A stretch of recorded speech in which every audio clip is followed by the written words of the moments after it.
नमस्कार साथियों। तो हमारा लेसन चल रहा था पृथ्वी के प्रमुख परिमंडल। उसकी जो पहली क्लास है हमने उसमें महाद्वीप के बारे में बताया था और हमारा अंतिम महाद्वीप रह गया था और हम इस क्लास में अंतिम महाद्वीप करेंगे। उसके बाद में हम करेंगे जलमंडल। तो देखते हैं अंतिम महाद्वीप कौन सा है। तो हमारा अंतिम महाद्वीप कौन सा है? अंटार्कटिका महाद्वीप। अंटार्कटिका महाद्वीप क्या है? यह बहुत बड़ा महाद्वीप है और यह दक्षिणी गोलार्ध में स्थित है और जो दक्षिणी ध्रुव है वो इस महाद्वीप में स्थित है और यहाँ सूर्य की किरणें बहुत ही कम पड़ती है और इस वजह से यहाँ पर क्या है, जो जितना भी महाद्वीप है वो किससे ढका हुआ है? बर्फ की चादर से ढका हुआ है। और यहाँ पर कोई मानव स्थायी बस्ती नहीं है क्योंकि यहाँ पर बहुत ज़्यादा माइनस में टेम्परेचर रहता है और इसलिए मानव के लिए स्थायी जगह नहीं है।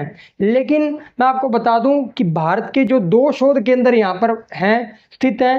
पहला का नाम है मैत्री और दूसरा है दक्षिण गंगोत्री। दक्षिण गंगोत्री वर्तमान में क्या हो चुका है? नष्ट हो चुका है। अब हमारे आगे बात करते हैं जलमंडल की। जलमंडल पृथ्वी को क्या कहते हैं? नीला ग्रह कहा जाता है और इसका जो 71% भाग है वो क्या है? जल से घिरा हुआ है और 29% जो भाग है वो स्थल स्थित है। ठीक है। अब पृथ्वी का जो 97% से जो अधिक जल है वो क्या है?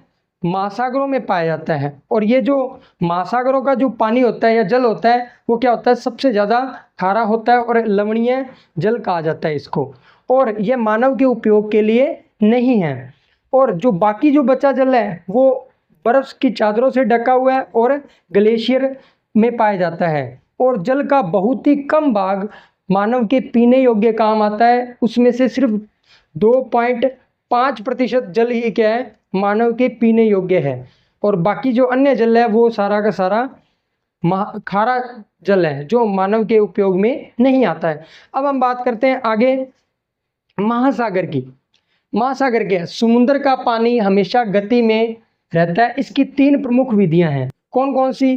तरंग, ज्वार और समुद्र धाराएं।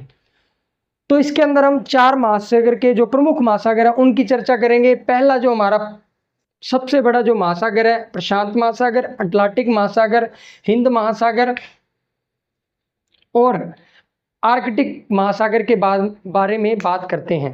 तो हम आगे बात करते हैं प्रशांत महासागर की। प्रशांत महासागर दुनिया का या विश्व का सबसे जो बड़ा महासागर है वो कौन सा है? प्रशांत महासागर है। और इसी के अंदर जो विश्व का सबसे गहरा जो गर्त है मेरियाना गर्त वो भी इसी महासागर में है। और इसकी जो ये कितना मीटर गहरा है? 1000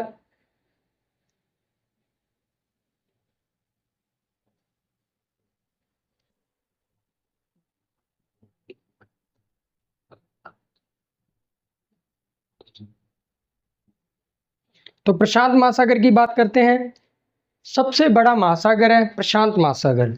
विश्व का जो सबसे गहरा गर्त मेरियाना गर्त वो भी इसी महासागर में स्थित है और इसकी गहराई 11,022 मीटर है और यह पृथ्वी के 1/3 भाग में क्या हुआ है? फैला हुआ है।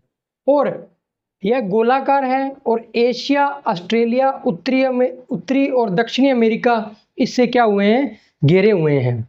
ठीक है। आगे बात करते हैं अटलांटिक महासागर की। दूसरा सबसे बड़ा महासागर कौन सा है? अटलांटिक महासागर, जो किस आकृति का है? एस आकार का है। यह पश्चिम से उत्तर और दक्षिण अमेरिका से यह पश्चिम से उत्तर और दक्षिण अमेरिका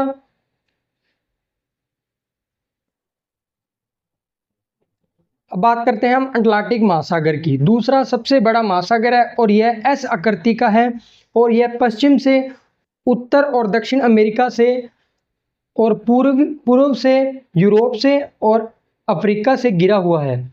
और जो इसकी तट रेखा है वो इस प्रकार दंतारित है। तो यह जो प्राकृतिक बंदरगाह के लिए आदर्श स्थान मानी जाती है।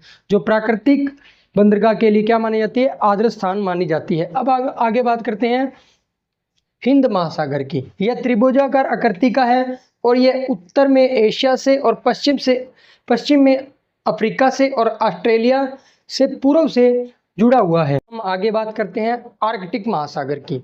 उत्तरी ध्रुव वृत्त में स्थित है। आर्कटिक महासागर यह प्रशांत महासागर से जुड़ा हुआ है और जिस जगह से जुड़ा हुआ है उसे किस नाम से जाना जाता है? बेरिंग जल संधि नाम से जाना जाता है।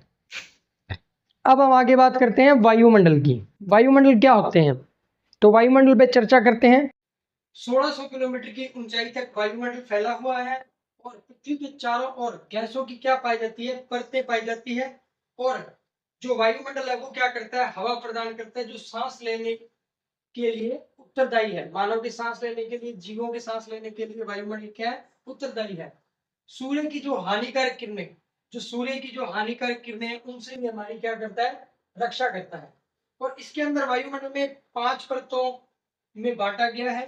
पहली का नाम है बहिर्मंडल, दूसरा है आयन मंडल, तीसरा है मध्यम मंडल और चौथा है समताप मंडल और पांचवा है शोम मंडल। ये वायुमंडल की 5 परतें हैं। अब बात करते हैं वायुमंडल का जो घनत्व है वो ऊंचाई में बदलता है। जो वायुमंडल का जितना घनत्व है, जितना ज्यादा ऊंचाई आएगी उसका घनत्व क्या होता रहेगा? बदलता रहेगा। जितना समुद्र के स्तर से ऊंचाई पर जाने पर वायु के घनत्व में कमी के कारण पर्वतारोहियों को सांस लेने में कठिनाइयां आती है, इसीलिए उन्हें O2 का सिलेंडर ले जाना पड़ता है। मैं आपको बता दूं कि जो पर्वतारोही होते हैं, जो पहाड़ों पर चढ़ते हैं, उनको क्या लेके जाना पड़ता है? O2 का सिलेंडर। क्यों? क्योंकि जैसे जैसे ऊंचाई पर जाएंगे और वायु का घनत्व क्या होता रहेगा? कम होता रहेगा और इस वजह से क्या होगा? सांस लेने में क्या होती है? कठिनाई होती है। और इसीलिए जो पर्वतारोही है वो क्या करते हैं? अपने साथ ऑक्सीजन का सिलेंडर लेके जाते हैं। और वायुमंडल में मुख्य गैसें कौन सी है? सबसे ज्यादा मात्रा में पाई जाने वाली जो गैस है वो कौन सी है? नाइट्रोजन, जो 78% है। और ये प्राणियों के लिए वृद्धि करती है। इसका मुख्य काम क्या होता है? प्राणियों को वृद्धि करना। दूसरा है ऑक्सीजन, यह सांस लेने में हमारे बहुत महत्वपूर्ण गैस है। CO2 पौधों के लिए आवश्यक है। ये 1% पाई जाती है वायुमंडल में और जो ऑक्सीजन है वो 21% पाई जाती है। सबसे ज्यादा जो वायुमंडल में गैस पाई जाती है वो कौन सी है? नाइट्रोजन। जो पृथ्वी द्वारा जो छोड़ी गई ऊष्मा होती है उसको क्या करता है? वायुमंडल अवशोषित करता है। और जो CO2 की जो वृद्धि हो रही है दिनों दिन, उससे क्या होता है? वैश्विक तापमान क्या हो रहा है? बढ़ रहा है, जिसे हम क्या कहते हैं? ग्लोबल वार्मिंग भी कहते हैं। अब बात करते हैं जीवमंडल की, बायोस्फीयर की। जमीन, जल और हवा के बीच का जो सीमित भाग होता है उसे क्या कहते हैं? जीवमंडल कहते हैं। जीवमंडल में प्राणियों को 2 भागों में बांटा है। पहला है जंतु जगत और दूसरा है पादप जगत। इसी के साथ हमारा जो लेसन है वो आज का पृथ्वी के परिमंडल वो समाप्त होता है। और अगर आपको वीडियो अच्छी लगी हो तो लाइक कीजिए, शेयर कीजिए और सब्सक्राइब कीजिए।